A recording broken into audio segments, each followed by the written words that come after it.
വളരെ പ്രധാനപ്പെട്ട ഒരു വാർത്ത വന്നിട്ടുണ്ട്.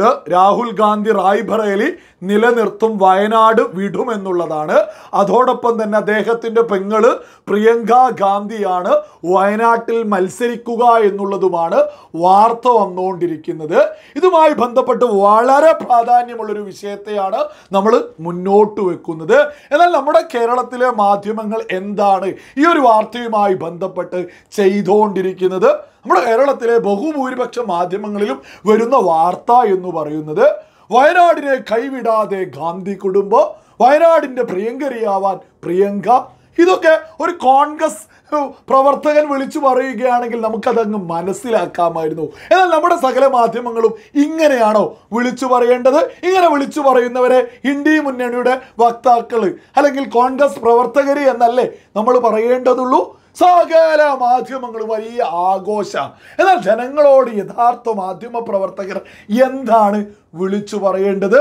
ഇത് വയനാടിനെ രാഹുൽ ഗാന്ധി ചതിക്കുന്നതിന് തുല്യമാണ് എന്നല്ലേ വിളിച്ചു പറയേണ്ടത്? എന്തുകൊണ്ടാണ് നമ്മൾ വയനാടിനെ ചതിക്കുക എന്ന് പറയാനുള്ള പ്രധാനപ്പെട്ട കാരണം? രണ്ട് സ്ഥലങ്ങളിലൊക്കെ പ്രധാനപ്പെട്ട നേതാക്കന്മാർ മത്സരിക്കാറുണ്ട്, അതൊക്കെ തന്നെ നമ്മൾ ഉൾക്കൊള്ളുന്നുണ്ട്. പക്ഷേ ഇത് രാഹുൽ ഗാന്ധി ചതിക്കുന്നു എന്ന് എന്തുകൊണ്ടാണ് പറയാൻ കാരണം?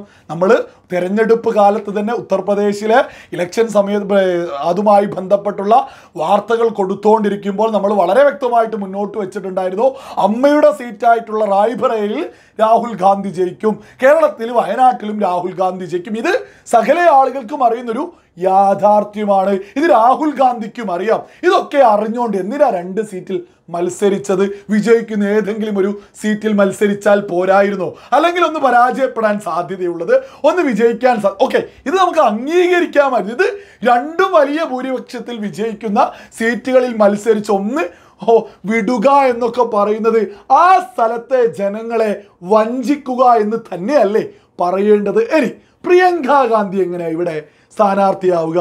ഈ പ്രിയങ്ക ഗാന്ധി വരുമ്പോൾ മാധ്യമങ്ങൾ എന്താ പറയുന്നത്? ഗാന്ധി കുടുംബം കൈവിടില്ല എന്നോ? എന്താ മാധ്യമങ്ങൾ മുന്നോട്ട് വെക്കുന്നത്?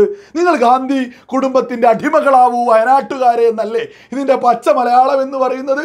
ഇവരെ വലിയ സംഭവമാക്കിയിട്ട് നിരന്തരം വിളിച്ചു പറയാതൊരു ലജ്ജയുമില്ലാതെ വയനാട്ടുകാരോട് പറഞ്ഞു കൊടുക്കണ്ടേ? നിങ്ങളെ വഞ്ചിച്ച് പോയ കുടുംബത്തിൽ നിന്ന് തന്നെയാ വരുന്നത്. സകല യാഥാർത്ഥ്യങ്ങൾ മുൻനിർത്തി നിങ്ങളെ വഞ്ചിച്ച് പോയ അതേ കുടുംബത്തിലെ ആളാണ് വരുന്നത്. നിങ്ങൾ സ്വയം ബോധം വെച്ചിട്ട് ചിന്തിച്ച് വേണം ഇനി വരാനിരിക്കുന്ന ഇലക്ഷനിൽ വോട്ട് ചെയ്യേണ്ടത്. നിങ്ങൾ പ്രധാനപ്പെട്ട പ്രശ്നങ്ങളൊന്നും പരിഹരിക്കാതെ അതേ സ്ഥലത്ത് നിന്ന് തന്നെ വരുമ്പോൾ അവർക്ക് നിങ്ങൾ മറുപടി കൊടുക്കണം. ഇതല്ലേ യഥാർത്ഥ മാധ്യമ പ്രവർത്തകർ വിളിച്ച് പറയേണ്ടത്? മറിച്ച് പ്രിയങ്കരിയാവാൻ പ്രിയങ്ക, ഇത് നിങ്ങൾ ഇവിടെയുള്ള ബഹുഭൂരിപക്ഷ മാധ്യമങ്ങളും ഇവരുടെ വക്താക്കളാണ് എന്നുള്ളത് സകല ആളുകളും തിരിച്ചറിയുക. ഇതൊരു കുടുംബാധിപത്യ പാർട്ടി, കുടുംബ സംവിധാനം, ഇതാണ് രാജകുടുംബ സിസ്റ്റം. നിങ്ങൾ തന്നെ ഒന്ന് ആലോചിച്ച് നോക്കിയേ. നെഹ്റു, ഇന്ദിരാഗാന്ധി, അത് കഴിഞ്ഞ് രാജീവ് ഗാന്ധി അച്ഛനെ, അത് കഴിഞ്ഞ് മകൻ രാഹുൽ ഗാന്ധി, അത് കഴിഞ്ഞ് പെങ്ങൾ പ്രിയങ്ക ഗാന്ധി, അല്ലേ ഇനിയൊരു അളിയനും കൂടിയിട്ടാണ് ഉള്ളത്. ഈ അളിയനെയും നാളെ മറ്റന്നാളെ ഇവിടെ വന്ന് കേരളത്തിൽ എവിടെയെങ്കിലും മത്സരിപ്പിക്കുമോ? എന്തൊരു ഈ കുടുംബത്തിൻ്റെ അടിമകളാവൂ എന്ന് മാധ്യമ പ്രവർത്തകർ വാർത്ത കൊടുക്കുന്നത് പോലെ തന്നെയാണ് പ്രിയങ്കരിയാവാൻ പ്രിയങ്ക എന്ന വാർത്തയൊക്കെ സുബോധമുള്ള ആളുകൾ കേൾക്കുമ്പോൾ മനസ്സിലാക്കാൻ സാധിക്കുന്നത്. ഇതിപ്പോൾ മറ്റു വേറെ ഏതെങ്കിലും പാർട്ടികളൊക്കെ ആയിരുന്നെങ്കിൽ ഇതേ മാധ്യമങ്ങൾ എന്തായിരുന്നു ചർച്ച ചെയ്യുക? പൊതുഖജനാവിൻ്റെ പണമാണ് ഈ മുടിപ്പിക്കുന്നത്, ഇതിന് മറുപടി കൊടുക്കണം ജനങ്ങൾ എന്ന്. എന്തേ പ്രിയങ്കയും രാഹുൽ ഗാന്ധിയൊക്കെ ഇത് ചെയ്യുമ്പോൾ പൊതുഖജനാവിലെ പണമല്ലേ പൊടിഞ്ഞു പോകുന്നത്, നശിപ്പിക്കുന്നത്? ഇത് ആർജവത്തോട് കൂടിയിട്ട് വിളിച്ചു പറയാൻ ഇവിടെയുള്ള മാധ്യമങ്ങൾ തയ്യാറാവണം. നിങ്ങൾ തയ്യാറാവേണ്ടി ഇനി ആവശ്യമൊന്നുമില്ല.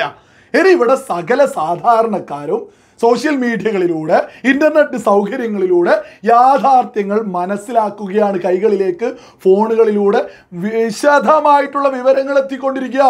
നിങ്ങൾ ഈ മാധ്യമ പ്രവർത്തകർ പറയുന്നതൊക്കെ തന്നെ തൊണ്ട വീഴാതെ വിഴുങ്ങുന്ന കാലമൊക്കെ അങ്ങ് മാറി എന്നുള്ളത് സകലരും മനസ്സിലാക്കിക്കോളൂ. ഈ പ്രിയങ്കാ ഗാന്ധിക്കൊക്കെ ഇവിടെ സീറ്റ് കൊടുക്കുന്നതിനും എത്രയോ നല്ലതായിരുന്നു ഈ കേരളത്തിൽ ഏതെങ്കിലും ഒരു കോൺഗ്രസ് നേതാവിന് സീറ്റ് കൊടുക്കുക എന്നുള്ളതൊക്കെയാണ് സുബോധമുള്ള സകല ആളുകളും മനസ്സിലാക്കുന്നത്. ഇതൊരു കുടുംബാധിപത്യ രാജ്യമാക്കാനാണ് ഇവരുടെയൊക്കെ ലക്ഷ്യം. ഇതിലൂടെയൊക്കെ സുബോധമുള്ള സകല ആളുകളും മനസ്സിലാക്കുന്നത്.